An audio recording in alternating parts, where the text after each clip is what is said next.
I'm sure you've seen the trend around YouTube right now of tier ranking random categories, but it looks fun, so I'm going to do it. And if you know me, you know that I have opinions about everything, especially things that don't matter.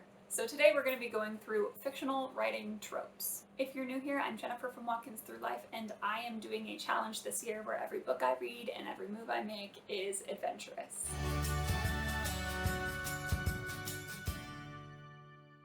Today I'm going to be going through tropes in fictional literature. Since I've been reading a lot of adventure books this year, most of these are not the romance tropes. A lot of these are plot devices and story concepts. I'm going to be ranking these tropes in 5 categories. The first is everyday, as in I would read this trope literally every day of the week. Then there's any day, like it's a good trope and anytime it's thrown down is good by me. Next is I'll allow it. Basically, shrug my shoulders and keep reading. Skim it is I don't like it, but I'm not going to let it ruin the book for me, so skim right past it and keep on going. And the last one is chuck it, where it ruins the book so entirely for me that I just can't go on. Let's see, Dumb Blonde was done really well in Legally Blonde, but usually it's used as just an automatic character creation concept and they don't put much thought into it, which creates a shallow character for me, which is why I'll allow it, but I really hope it's not your main character. Love at first sight, I don't necessarily believe in it in real life, but it is fun to see that instant connection between characters. Fake dating, I most recently saw this trope in Bridgerton where she and the Duke are fake dating to help each other's situations. And if it is just lies complicating their life, then hard pass, no thank you. But if it turns into a slow burn and friends to lovers kind of a thing, then I will take it. So again, if it's done well. Tragic backstory, I am a sucker for this. It is my absolute favorite backstory, and if you've ever played Dungeons & Dragons with me, you know that every single character I make has a tragic backstory. I just can't resist. Love triangle drives me crazy. I just don't enjoy it. Anytime I've seen a love triangle done, there's usually a lot of whining involved, and I don't love whiny characters, especially when it's the only thing they ever talk about. There's just the endless pining, and it's not a slow burn, it's not friends to lovers, because somebody is eventually going to get left out. I usually just end up skimming the person who's left out. Marriage of convenience, I do actually love this trope, and I will read it every day of the week. The idea that these two characters, they have this thing they have to accomplish, but they have to be married to do it, so they get married, and it's not a marriage of love, but then to see how it works out and how it grows and how they make it work is really fun for me. Forced proximity. Oh no, we're both in the hotel room and there's only one bed. It's cliche and it's cheesy, but it makes me smile. Escape to the country. This is every single Hallmark movie ever made, where they're a big city corporate lawyer and they have some life-altering crisis, and so they escape to the country and find themselves. And it's just, I'll allow it, because sometimes you just need a simple Hallmark Christmas movie. But you gotta be in the right mood for it, and you gotta accept that that's what it's gonna be. Enemies to lovers, I do not like when people fall in love with jerks. But if they were enemies because of a misunderstanding and then become lovers, I'm totally okay with that. I just do not like it when the girl falls in love with this jock guy who's a complete jerk and never changes, but for some reason now she likes him. Secret identity. Again, I don't love the whole like, you lied to me, I'll never forgive you. But if the secret identity is played really well, and they're like a spy and they're hiding in a situation and no one knows who they are, it can be really fun, especially if you as the reader don't know that they're pretending and you find out later. It can be really cool. Rags to riches is the oldest trope in the book. Some poor guy, like Prince and the Pauper, where he ends up switching places with the prince because they look alike. I think it is a fun trope, especially for younger readers. It isn't my absolute favorite, but if it's in a book, I'll enjoy it. Ooh, strike a deal. This is the idea that in order to get what the character most wants, they have to strike a deal, and it's usually not in their favor. And I'm a little bit conflicted about this one. I really like it when it's talking about it retroactively. Like when you meet a character and they're talking about, oh, well, I did this and I had to make a deal.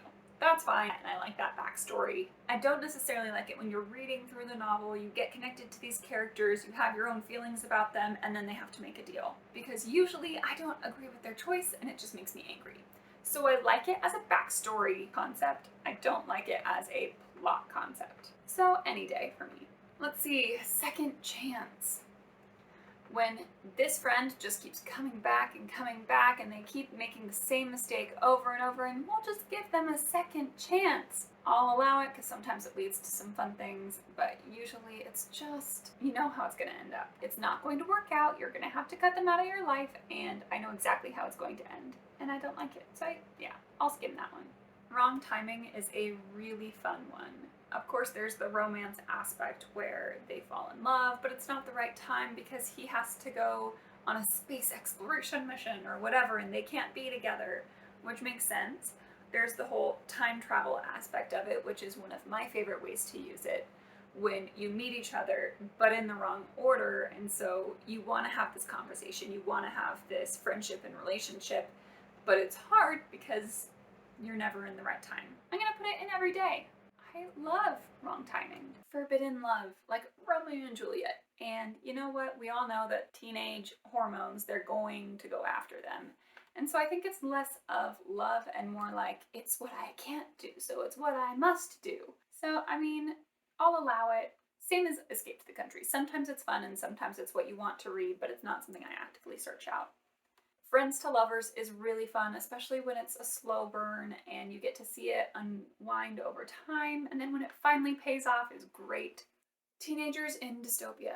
This has been really played out, I think, to its extent in the last decade. Whereas I used to be in the mood to read it any day of the week, and I loved it. It's gotten to the point where I don't really want to read another one for a little bit. I feel like it's had its moment, it was fun. I will read any of those books that exist, but I think it needs to take a break now. Discovered Powers. It's just so fun. I love the montage of them training or going to school or getting an education, having some kung fu master who teaches them how to control this new skill. It's just really fun to watch them learn and grow and to discover the power along with them. I will read it any day of the week. Make a bet. If it is like a stupid, fun, silly bet, like Wax and Wayne in The Alloy of Law, where Wayne says, "You owe me $15 for joining me with the Vanishers." And Wax is like, "I don't remember making that bet." Wayne's like, "You weren't there when we made it." And just that kind of like banter play about bets is fun. When it's changing your entire life based on a bet, or thinking that if I win and I complete this challenge, then I win everything. It doesn't make sense to me. It only works when the villain or the nemesis has such a big ego that they're willing to compromise everything for it. But even then, if they've become that much of a nemesis and amassed so much power, then they have to have some logic in their brain. And that logic should dictate that the bet is not a good idea. So I'm going to say skim it, because I think like the Wax and Wayne banter is more of a banter trope and less of a betting trope. I think when they're talking about make a bet, they're really talking about risking the entire fortune on a bet. The next one is population control. You know, you can only have 2 kids. Like Among the Hidden is one of the most popular examples. I think I'll allow it. It's great as an initial world building setup, but I really rely on other plot devices to move me through the book. It's not really the main draw point for me. Mercy kill. They're gonna die, they're in so much pain, you have to put them out of their misery. So I killed them, and now I feel guilty for the rest of my life. I usually skim it. I don't like the internal dialogue that happens after it. Kill or be killed. You are in dire circumstances, there's no other way, you have to kill them, like Prince Caspian against his uncle, where he has to defeat him or else he will die. The duel scenario, Kaladin, Adeline in all of the duels in Stormlight Archive. I think that I'll allow it in a book. Again, it's not the main drawing feature that brings me into the novel, but I think it can be a fun thing to add. The airport rush. One of the characters is about to leave and another character forgot to tell them something, and they have to run to the airport and get there as fast as they can, and really this trope only works prior 9/11. Because let's be honest, there's no way you're going to be able to get in and find them fast enough through all of the security and mayhem going on. The only way to really make it work in modern day is to have them meet at the check-in counter or the drop-off lane, something like that. But even then, it's just kind of, obviously these are all cliches, but it's just cliche to me, and I feel like your characters just need better communication. I usually stop paying attention when I see an airport rush. Conspiracy. I do not like when my character feels destined to fail because of some all-knowing other entity. I do not like it, Sam I Am. I do not like green eggs and ham, so that's a chuck it for me. That's one of the reasons I haven't kept going on Fablehaven, even though I've read them before. I don't like the conspiracy. Makeover. You can tell by my automatic smile, but I love this one. Whether it's they find an abandoned castle and they have to fix it up, or if they go into a forest and they're stranded and they have to create an environment to survive and to watch them make over the space, or if it's a person who is really trying to improve themselves and so they give themselves a makeover, like Sandra Bullock in Miss Congeniality. I love the makeover. I love the before and after. It's very satisfying to me. Every single day of the week, I pick up a makeover book. Obviously, I need some more room in every day, so I went ahead and shifted those. The next one I want to look at is Save the World, and I feel like that one's pretty common where we all know what it is, and I really enjoy it. I don't enjoy it on its own like a superhero concept, but I do enjoy it in conjunction with other plot devices and other tropes to kind of round out the story. It's a good basis for world building. I just hope that you bring other things to it as well. The Good Monster. Now, let me explain this one. I feel like we've gone through so many phases in art and music and literature, and most recently the phase that I see is taking the old things and remaking them. We do this a lot in music where we take old symphonies and we remix them, or we rearrange them on different instruments, different voices, things like that. We do it with art where we take statues and we re-envision them in a modernist style. And we've been doing this in literature a lot too, taking old things like vampires from Dracula and remaking them into, they're not bad at all, they're just sparkly and misunderstood, and we must love them, especially if they're vegetarian vampires. We all know what I'm talking about. But that's not the only one. Recently we've been taking all of these awful, terrible creatures and monsters in the Fey world and demons, and we've been making them misunderstood and acceptable and bringing them into the light and befriending them. This one's really hard for me. I'm gonna say chuck it. You know, if there's a really good one and a great example that you can think of, I would love to read it. I would love to give it a chance, but every one in that trope that I've read has been just ridiculous. Frenemies. Are they friends? Are they enemies? Are they both? Who knows? I kind of just skim it. I'm not there for the frenemies aspect. I'm there for the rest of the book. So just whenever that's over, it's good for me. Sheriff. Usually you see this in the Western stories, which I'm not a fan of Western. I'm not a big fan of the I'm the law here kind of a trope. But I did just read Alloy of Law, and I loved it. So I guess I'm saying as long as it's not set in a Western rural world or region, then I'm okay with it. Now, let's be clear, I'm not talking about vigilante. I'm talking about this is the law, I'm following the law, it's my job, occupation, the embodiment of good, and I am a lawful person. So I'll allow it, I guess. Amnesia, where they forget everything and they have to start over, and is their life the same or different? It's just a fascinating concept to me to see how it changes them. So definitely every day I will read an Amnesia book.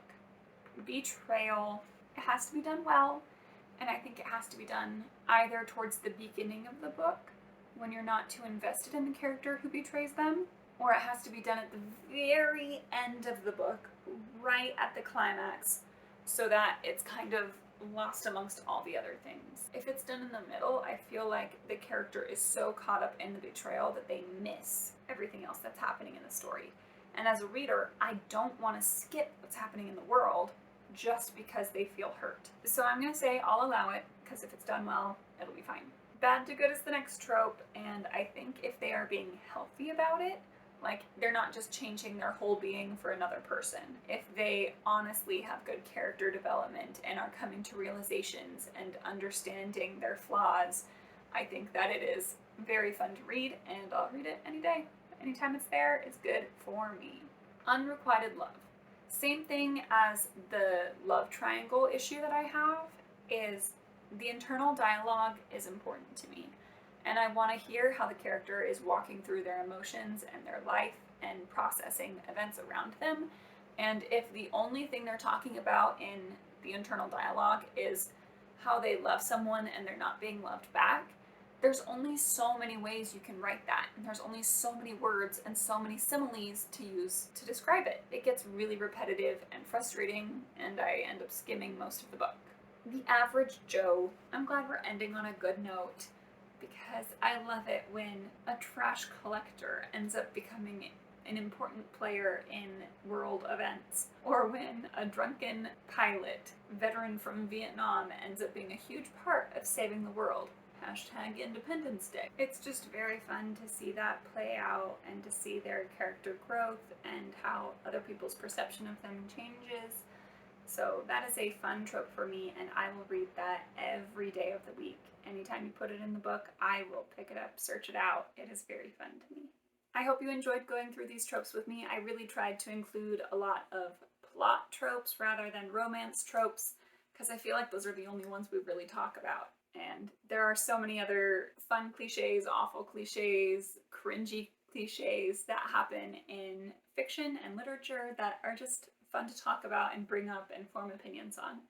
If you have a favorite or least favorite, drop it in the comments below, and I will see you next time.